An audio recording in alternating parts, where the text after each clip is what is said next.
My name is Madison Cole, and I'm 28 years old. The night my boyfriend smirked at me and said, Princess is mad. I went to my ex's wedding. Something very small and very tired inside me folded up her apron, untied it carefully, and walked out of the version of me that still believed love meant ignoring obvious red flags. The worst part was how casual he sounded. Like he was describing the weather. No malice. No drama. Just this breezy, infuriating certainty that I would swallow whatever he served. He only stopped smirking when he realized I'd gone to the wedding too as Sienna's +1. Sienna, who just so happened to be the maid of honor. Sienna, who just so happened to have a camera roll full of his lies. But I'm getting ahead of myself. It really started with the suit.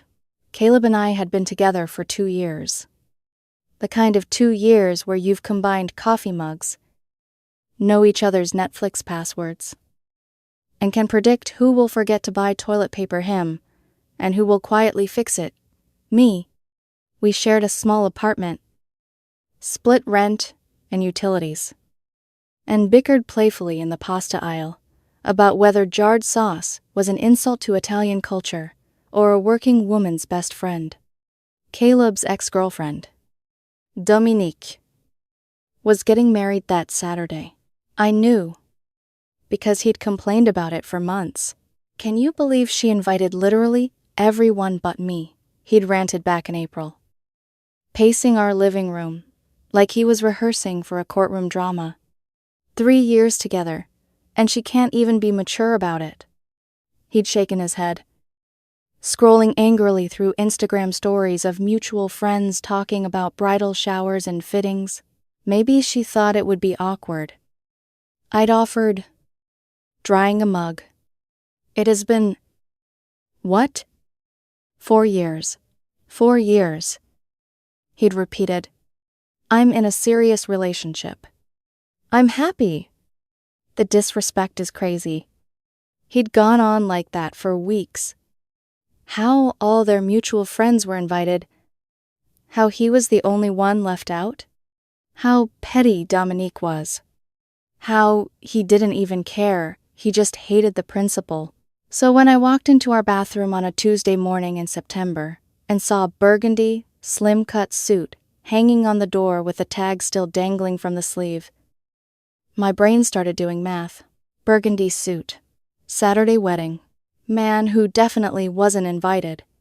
At breakfast, I stirred my coffee and tried to keep my voice light. Nice sweet, I said, nodding toward the bedroom. Special occasion. Caleb didn't even look up from his phone.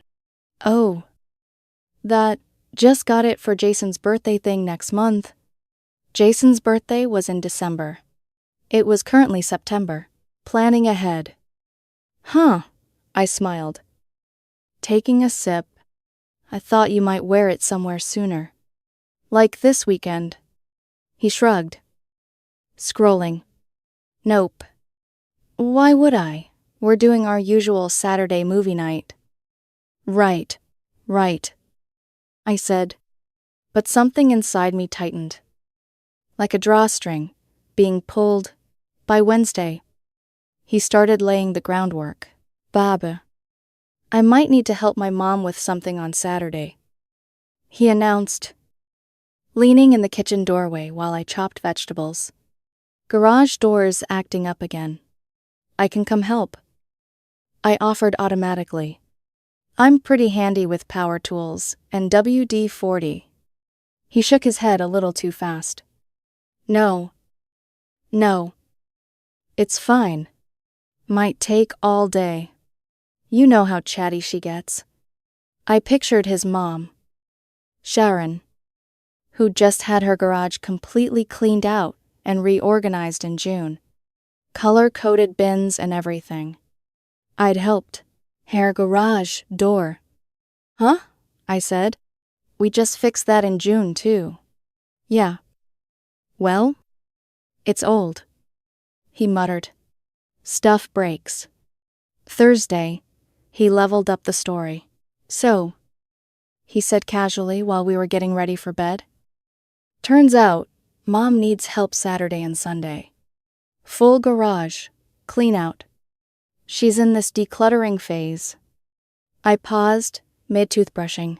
Your mom? I said through foam. Who already decluttered her garage in June.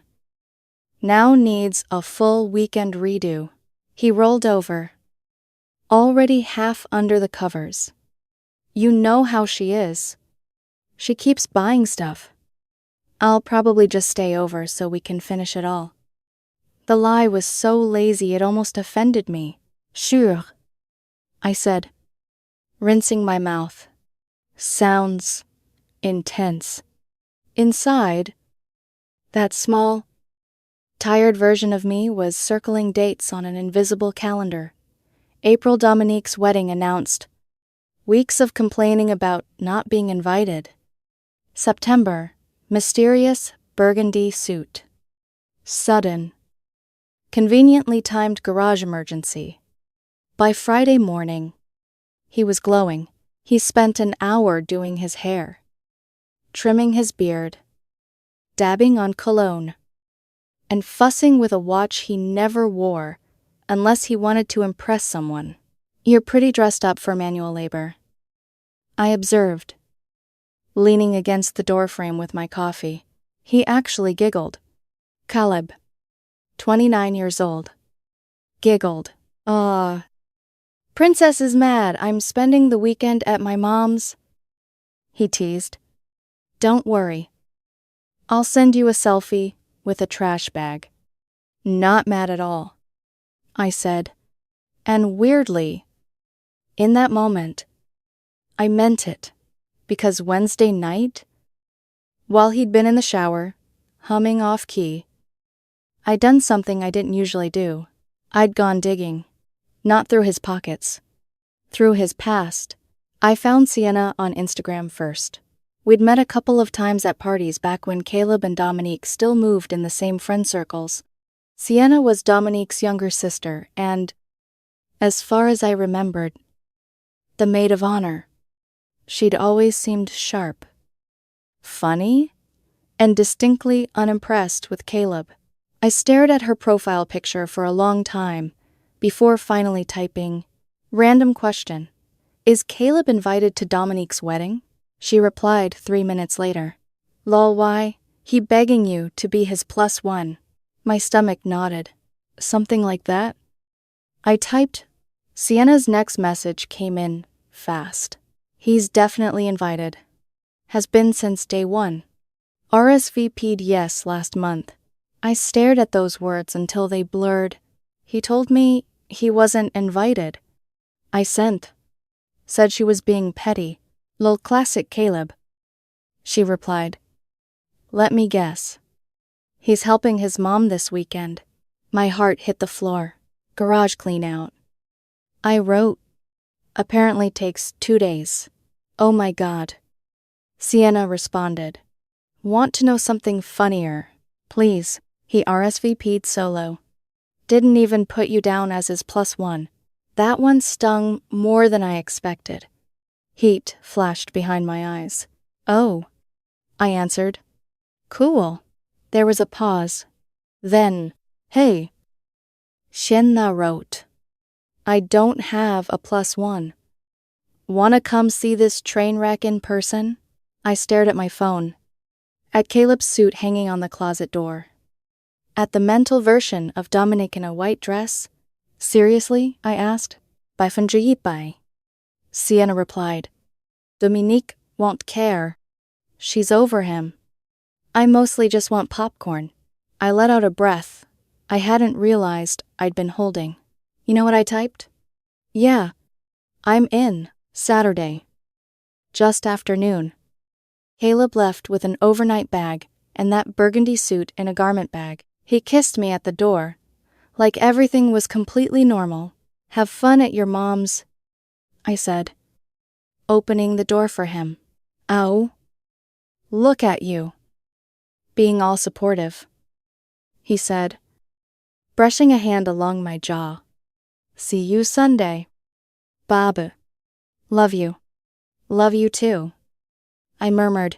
I waited exactly 1 hour after he pulled out of the parking lot. Then I got ready. Navy dress. Simple. Clean lines. Hair in soft waves. Light. Makeup. Just enough to say, I tried, but not, I'm here to win. At 3:30. Sienna pulled up to my building, rolling down the window with a grin.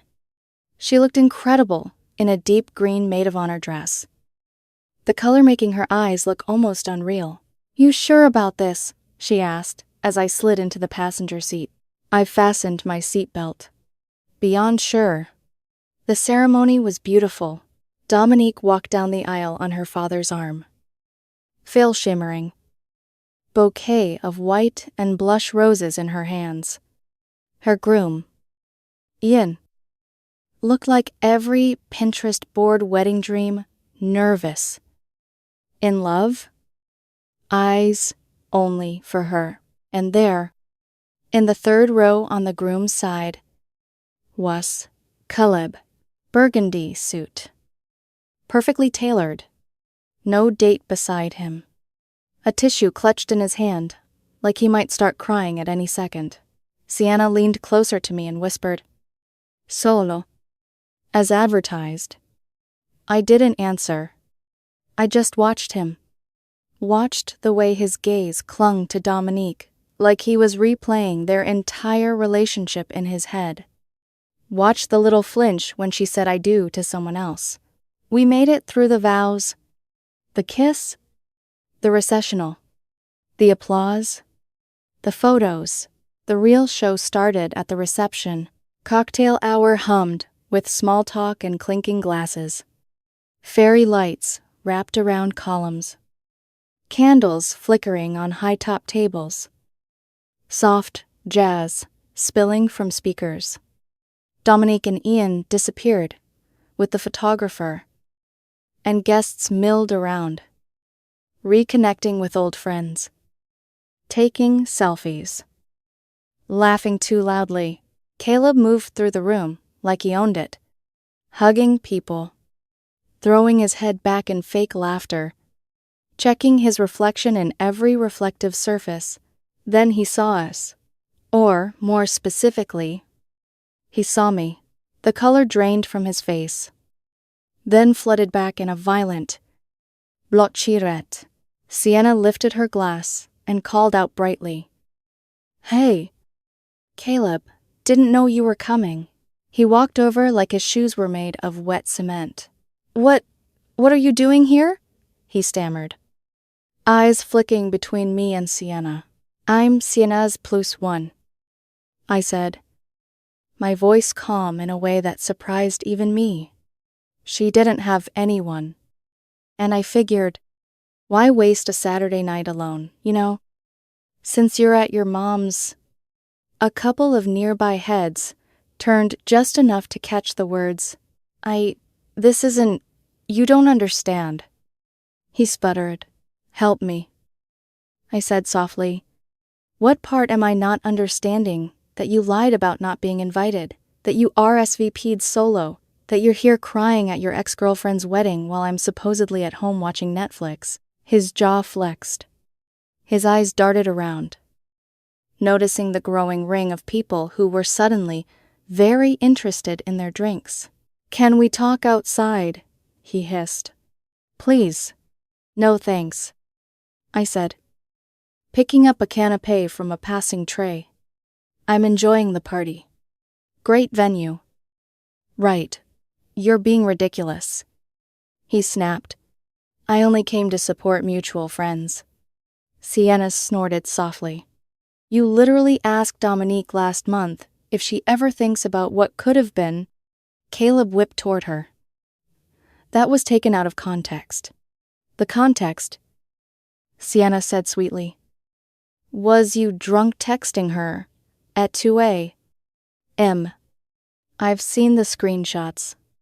His mouth opened and closed soundlessly. Then came the tears, not full sobbing. Just the shiny, watery eyes of a man realizing his script has been rewritten without him. Of course you'd humiliate me at a wedding, he whispered. I'm literally just standing here. I replied, you're the one who lied about a garage clean-out. He tried one last tactic. He stepped closer, lowering his voice to that soft, coaxing tone he used when he wanted me to forget my own boundaries. Babe, please. This is embarrassing. Let's just go. You go, I said, taking a sip of my drink. I'm Sienna's date. It would be rude to leave. His face hardened. You're doing this to hurt me. No, I said. I'm doing this because Sienna invited me. You're here to what exactly? Pine over your ex. That's when Dominique herself floated past us on her way back from photos. Ian at her side and a glass of champagne in her hand. She glanced over, eyebrows knitting. Everything okay here? She asked. Congratulations, I told her, offering a genuine smile. It was a beautiful ceremony. Thanks, Ian said warmly, shaking my hand. Sienna, I'm glad you brought someone cool. He looked at Caleb, hesitation flickering in his eyes. You all right? Man, you look like you swallowed a bee. He just realized I'm here, I explained. He told me he was spending the weekend helping his mom clean her garage. Ian's eyebrows shot up. Dominique winced. Oh, Ian said. Yikes. Caleb glared at me like I'd just detonated a bomb. Maybe you should take a walk, Dominique suggested. Delicately. I'm fine. Caleb snapped. I'm here for you, as a friend. Right, Ian said slowly. Well, I'm going to go find my wife. Speeches soon. They escaped. Smart people always know when to exit the scene. Caleb grabbed my arm. We're leaving. Now. I gently removed his hand. I told you, I said. I'm staying. You can do whatever you want. His eyes burned into mine. If you don't leave with me right now, he said, voice low. We're over. I felt that invisible woman inside me stop, turn, and really look at him one last time. Okay, I said. We're over. He stood there for a heartbeat, stunned, like he hadn't actually expected me to call his bluff. Then, he turned on his heel and stormed off into the crowd. 20 minutes later, during Sienna's speech, which was genuinely hilarious, my phone started buzzing nonstop in my clutch. I slipped it to silent, lifted my glass, and laughed, along with everyone else.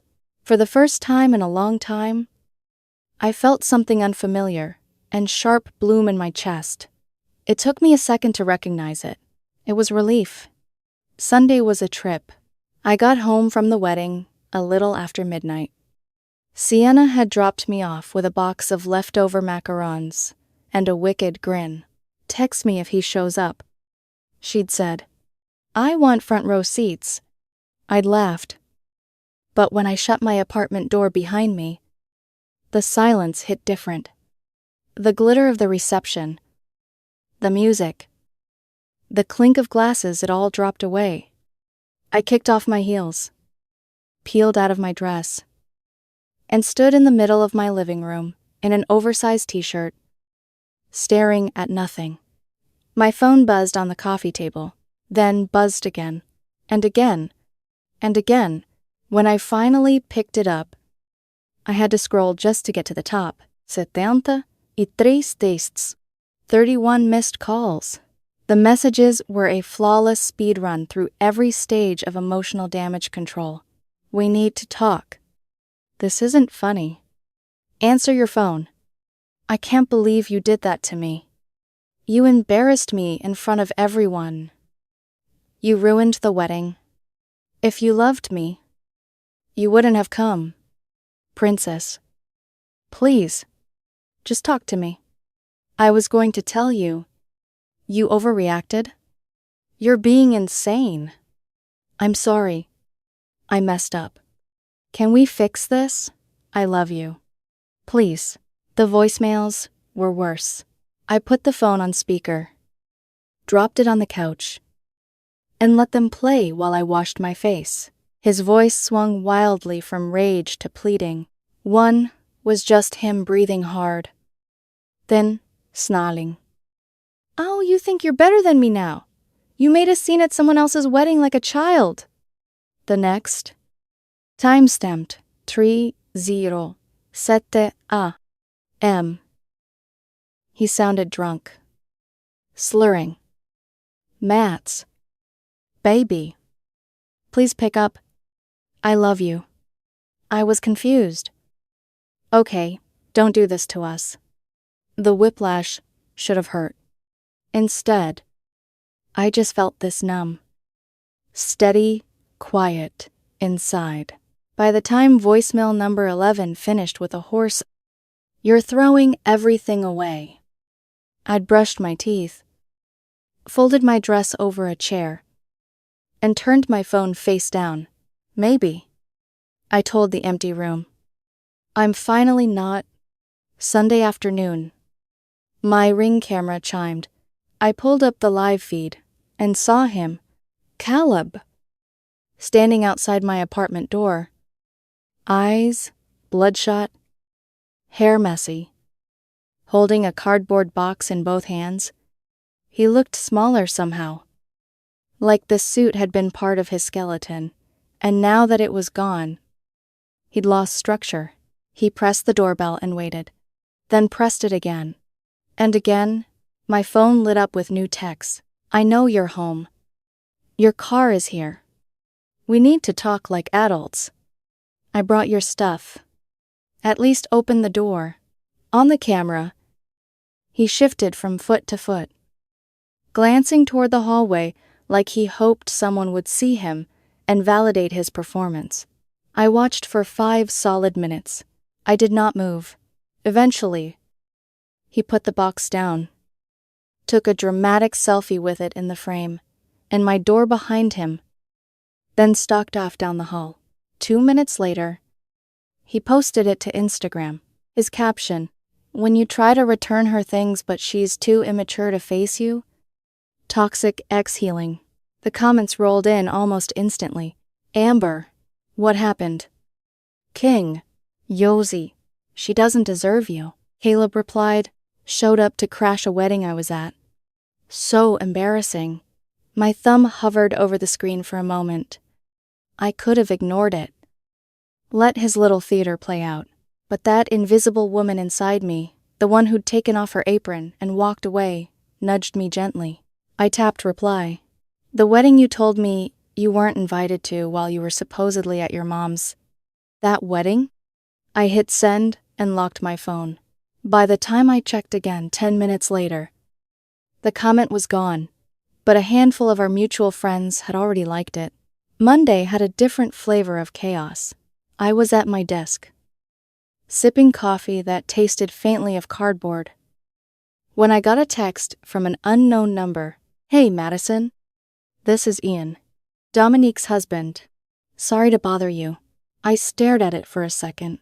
Then, oh, hi. I just wanted to say I'm sorry about the drama at our wedding. He wrote, Caleb is telling people you crashed it to stalk him. I wanted you to know. I'm setting the record straight. You were Sienna's invited guest. Warmth spread slowly through my chest. Thank you. I typed, I'm really sorry any of that happened on your day. Honestly, he replied. Best wedding gift we got.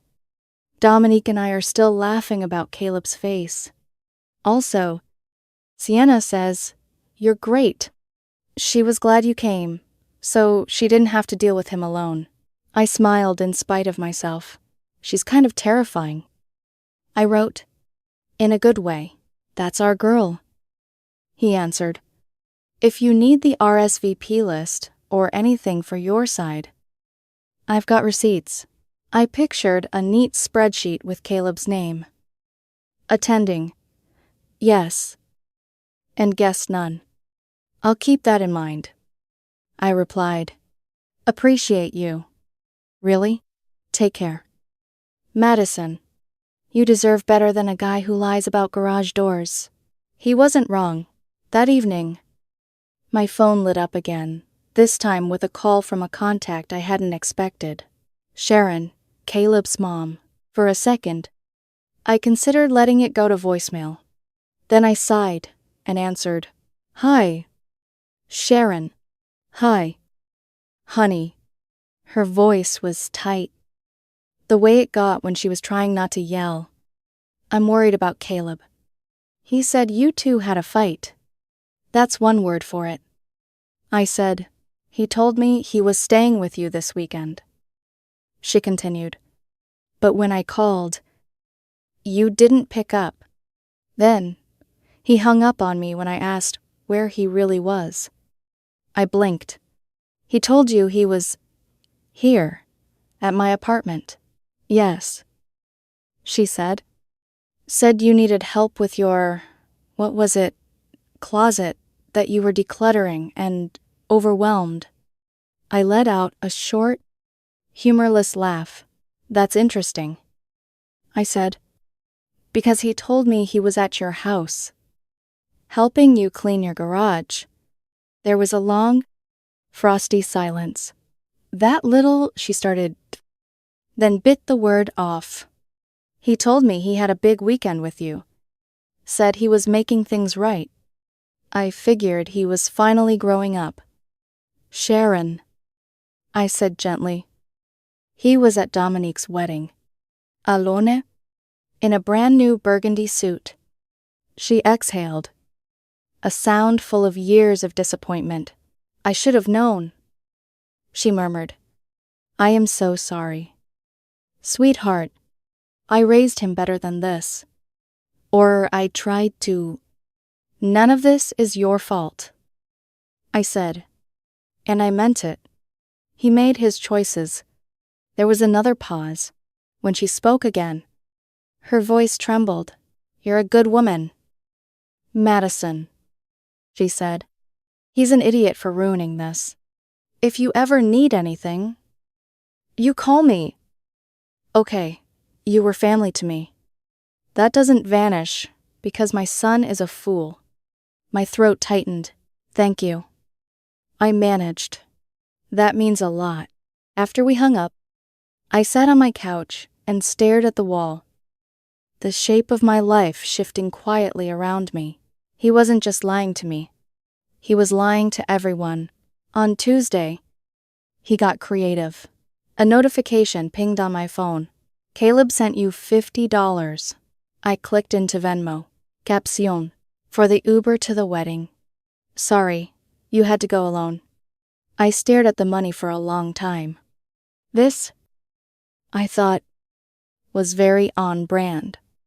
When emotional manipulation fails, try financial gestures with strings attached. I hit refund. Caption. I didn't take an Uber. Sienna picked me up. Keep your money. Within seconds, my messages lit up. So you admit you went as her plus one. Like I told you at the wedding. I replied. You lied about the rest. You were flirting with her all night. He shot back. That's emotional cheating. Madison, I actually laughed out loud. Is that better or worse than lying to attend your ex's wedding solo while telling both me and your mom different stories? The typing bubble appeared, disappeared, appeared again.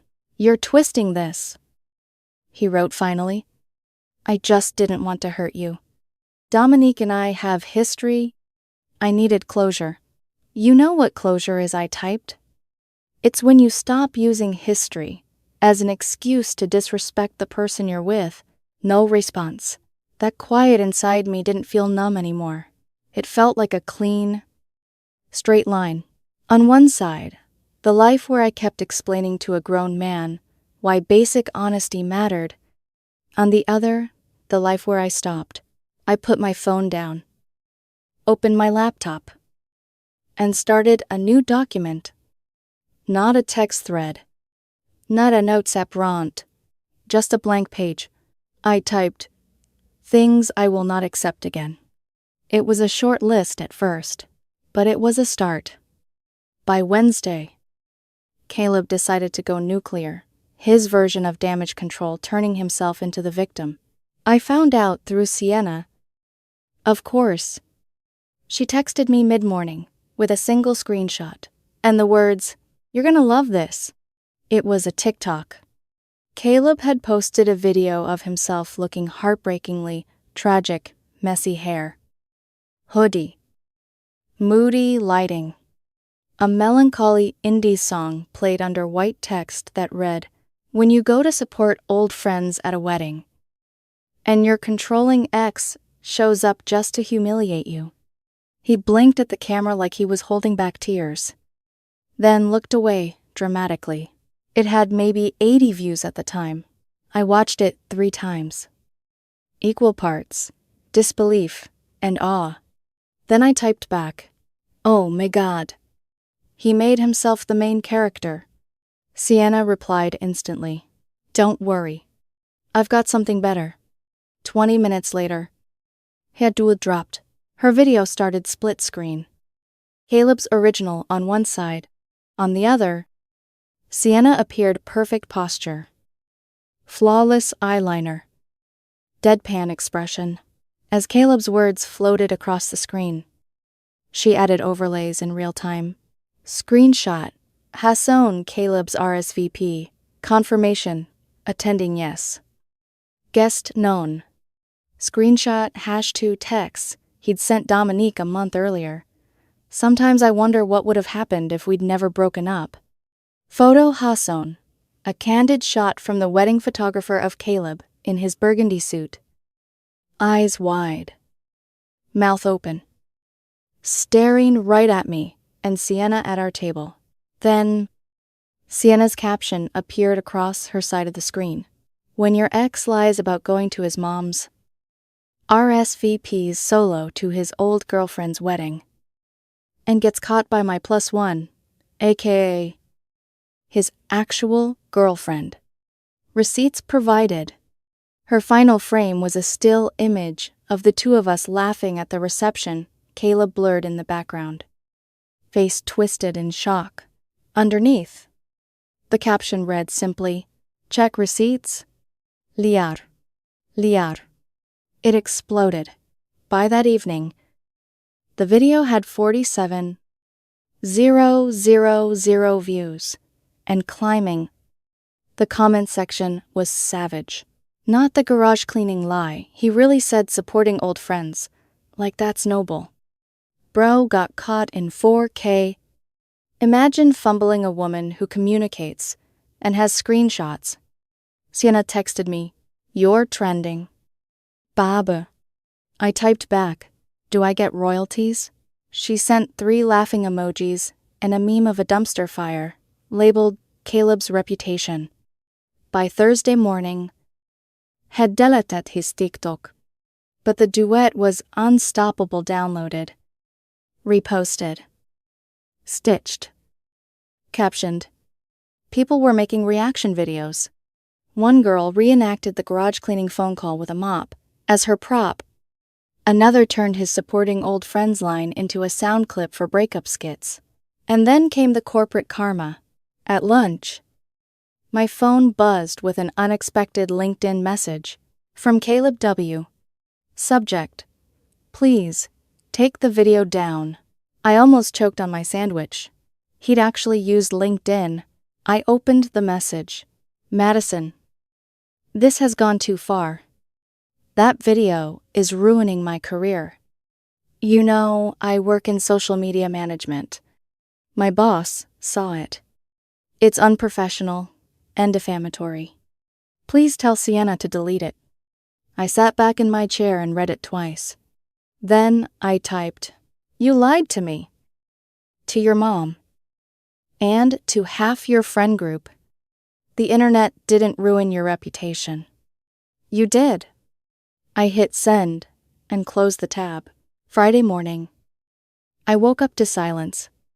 No calls, no texts, no drama.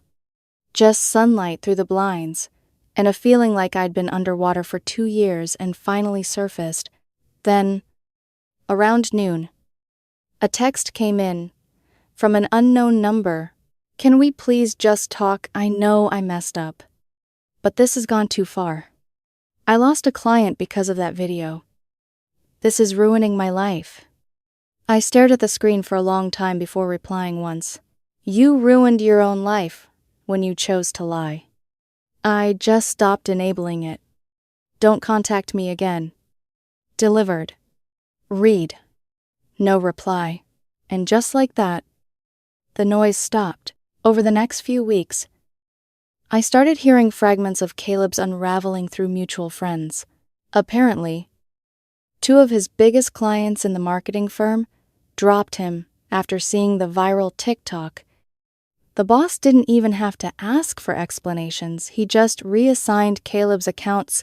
Then Sharon, his mother, made him repay the $800 she'd loaned him for car repairs that, it turned out, had gone toward the burgundy suit. And the piece de resistance, Dominique and Ian's wedding photographer posted a highlight reel online. Among the shots of dancing and laughter was one candid clip of Caleb sitting alone at a table, watching Dominique and Ian share their first dance. The comment section found him immediately. Is that the garage guy? He looks like he's regretting every decision ever. Within days, Caleb deactivated everything. Instagram, TikTok, Facebook, gone. And rumor had it, he'd moved back in with his parents to save money. As for me, life got quiet in the best way. Sienna and I kept in touch. What started as shared outrage turned into shared jokes. Then shared coffee. Then one night shared silence that didn't feel heavy. She was the kind of person who said what she meant and meant what she said. No games. No manipulation. Just clarity. A few weeks later, she texted me, cousin's wedding next month. I want to be my +1. I promise.